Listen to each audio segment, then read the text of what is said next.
Bonsoir maître. Bonsoir. Merci d'être en direct sur Europe 1 à 18h50 ce soir. Les suites d'une affaire qui avait fait couler beaucoup d'encre. Première plainte classée sans suite par le parquet. Deuxième plainte avec constitution de partie civile, donc nomination d'un juge d'instruction. Et là, vous avez appris, maître, que cette plainte avait été classée sans suite.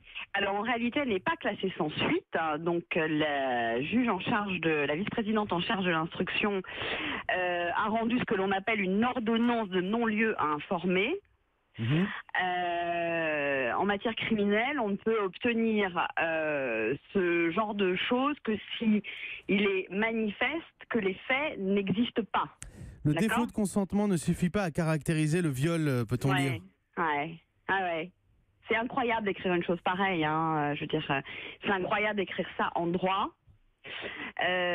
C'est incroyable d'écrire ça en France. Je vous pose la question, maître, parce que vous défendez une personne qui accuse, et c'est vous qui avez la lumière là-dessus, si je puis me permettre. En droit, est-ce que le défaut de consentement suffit à caractériser un viol ? À partir du moment où la relation sexuelle, les rapports sexuels ont été reconnus, si le défaut de consentement est établi, je ne vois pas du tout comment on peut ne pas aller à la qualification de viol. On explique qu'il faut que le mis en cause ait conscience d'imposer un acte sexuel, soit par la violence, soit par la menace, soit par la contrainte, soit par la surprise. Non, mais là, on fait faire un saut de 25 ans en arrière, quoi, à la jurisprudence et aux avancées qui ont été établies. Je veux dire, c'est pas possible, quoi. Ça veut dire quoi ?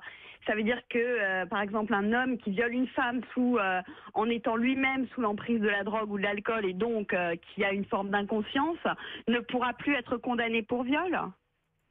Vous êtes en colère. C'est aberrant. Je suis extrêmement en colère. Oui. Sauf que vous reste-t-il des recours dans cette affaire ? Ou est-ce qu'elle est close ? Oui, bien sûr. Non, pas du tout. Elle n'est pas close. Nous avons fait appel de cette ordonnance.